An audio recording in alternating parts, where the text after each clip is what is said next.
electricity. I feel fire between you and me. I feel pressure, feel all the emotion. I feel pressure between you and me. I feel fire.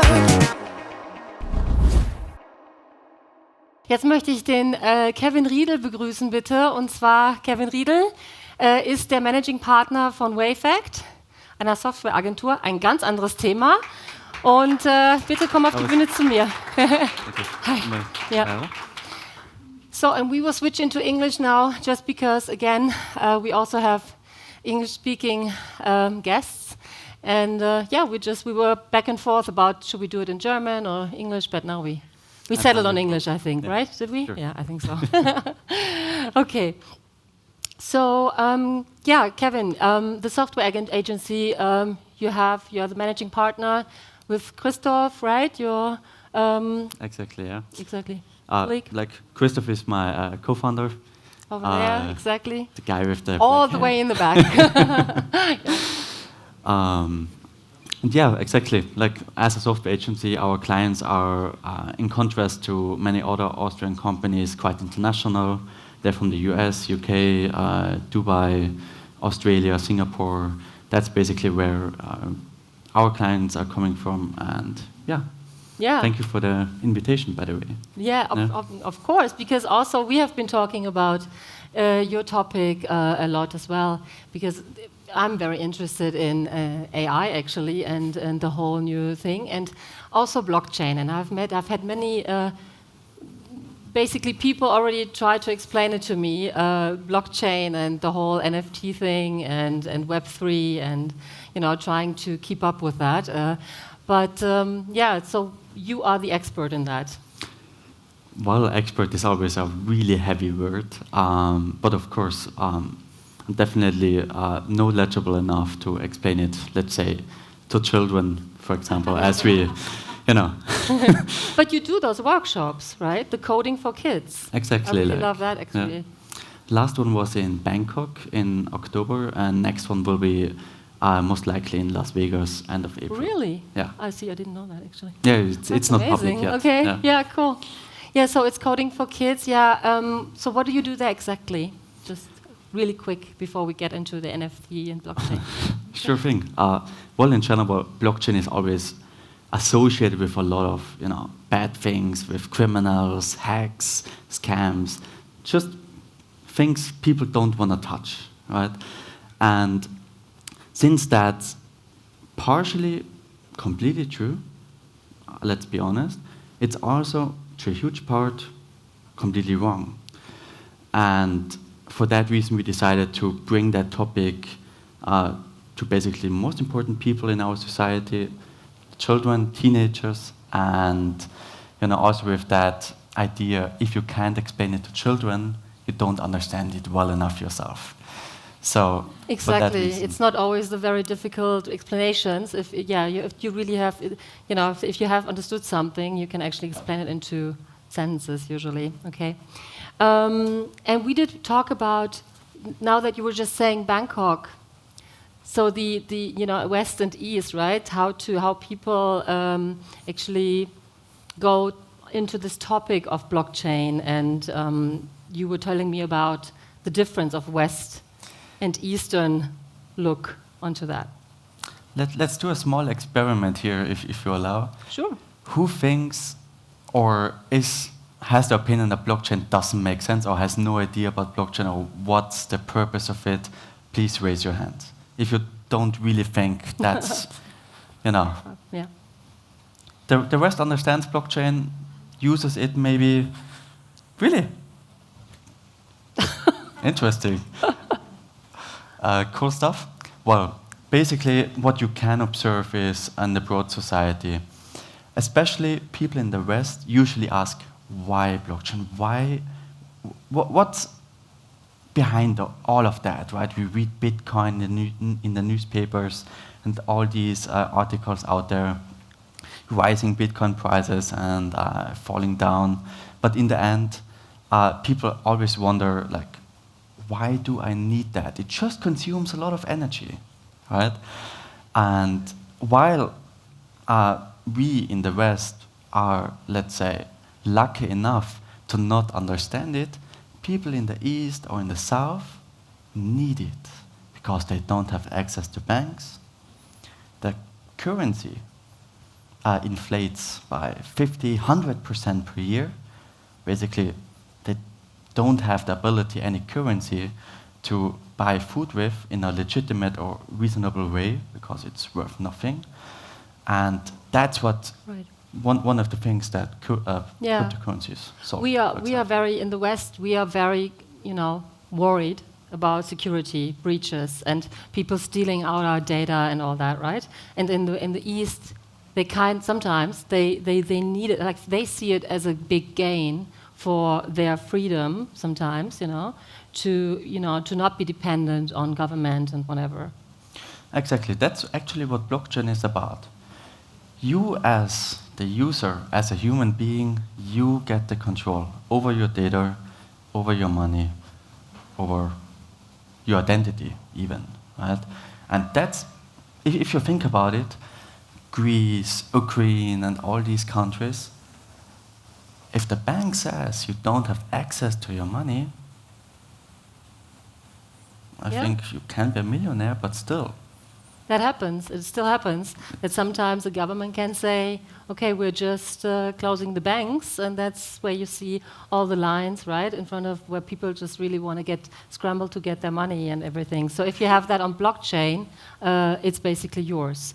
Can you just now, okay, so now that we went into it, so give us the 2 sentences about blockchain and, what is it exactly, and how does it help us? The simplest explanation I can give you is, it's a bank that nobody owns. That's it. You have your money somewhere, you can have your real estate on there, you can have your artwork on there, whatever. It's yours. That's it. It's not a bank that says, I have a big Excel sheet with who owns what, but everyone in the world sees and knows what's the truth, who owns how much money and who doesn't, right? So that's the big differentiating factor. There's no money printing and nothing like that, right? All these things that even now we in the West worry about are actually not really a topic in that industry. Yeah, and it's funny because I bought Bitcoin. I did. I did buy Bitcoin right in the beginning, and then it was rising for a little bit, and then I was like, oh yeah, so let's get the game. So I sold it, and then it went higher and higher, and then I was okay. I now need to buy it again, and then I sold it again later when it was going down. So now I don't have Bitcoin at the moment, but right now it's going back up, right? So I really, it's actually something that will stay. Ethereum or Bitcoin, whatever. And so it's just playing around a little bit with it. But so I had a digital wallet you need to get for some of the smaller coins. And I lost the wallet. Oh.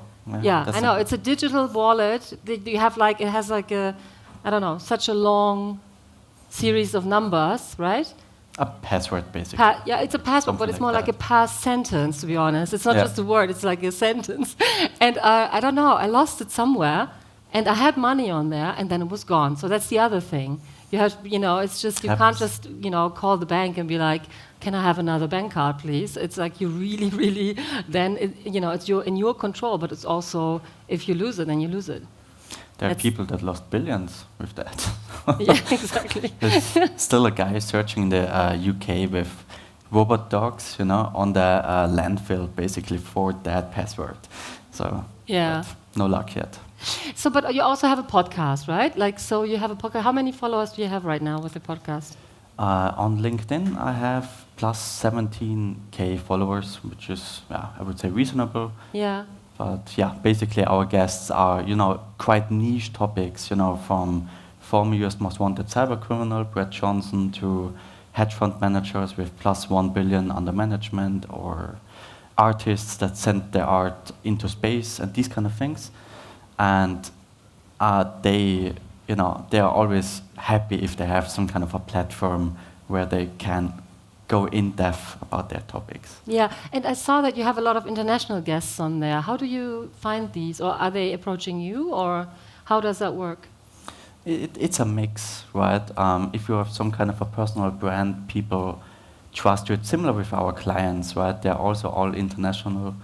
And in general, if they see, okay, the quality of the podcast looks good, cool, people like it, and at the same time, you, of course, if you can do a little bit of name dropping, as I did before, people look at it a little bit differently, and that gives you a lot of leverage, getting better and better guests, but while still growing your podcast. And yeah, aside from that, a lot of PR agencies have us in their list. You know, if someone pays them to get them onto podcasts, we get approached by those agencies. Oh, but that's something. I mean, that's pretty cool, I think. You know, because I bought also, I'm always telling from my life, because I bought a microphone for podcast 2 years ago.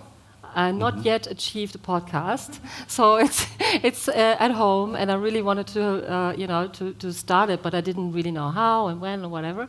So today you have your microphone with you over there, right in the back, Exactly. and you will do speed podcasts, right? Exactly. Anyone. So anyone who wants to try our podcast today can do that with Kevin over there, who's very experienced, and then you record it and give it to the person later, or how does that work? It will be recorded. If you leave your email there, of course, you can send us like, I approve this, So if you have something in there that you don't like, we won't publish it. And once you're fine with it, we would publish it on our channels, on YouTube, in some kind of format, depending on how many people are interested in that. Yeah, but... Exactly. So I think I will come around and for sure awesome. try out the podcast. Love for to sure. hear that. And so we want to talk about one more thing, NFTs. The NFTs were very en vogue, and then everybody said they died. And what happened now? What do you think? Well, I was never a fan of NFTs, to be honest. I lost a lot of money with them too. Really? Yeah. Okay. Like all of it. But let's say it's with every technology, right? There's like 90%, just like with AI, IoT, quantum computers, 3D printing, all of that. 90%, sorry for the term, is rubbish. 10% or even 1% make it and actually make sense. And it's the same with NFTs. Same with blockchain and all these kind of technologies. They have a certain use case, but much what you see in startups just doesn't make sense. That's the shortest answer I can give you regarding NFTs, basically. Okay, so NFTs are still going, but you're not a fan. They're still going, but more in a, let's say, less fancy way. Alfa Romeo, for example, has an NFT in their car to validate like what kind of services you have done, so that you cannot fake it, you cannot manipulate it. Just simple, boring use cases. That's gamification, I think, right? Like a lot of people use gamification these days. A lot of brands for their customers. So you can basically, you can collect, I don't know, little NFTs or points or loyalty programs, and it's on this kind of level instead of just a loyalty card. A great example or great examples are Starbucks, Reddit, for example. They both use NFTs under the hood, and that's how it should be. You as a user don't know what kind of technology you're using. You should just benefit from it, and if it uses blockchain, NFTs or whatever, cool. If not, cool too. That's yeah.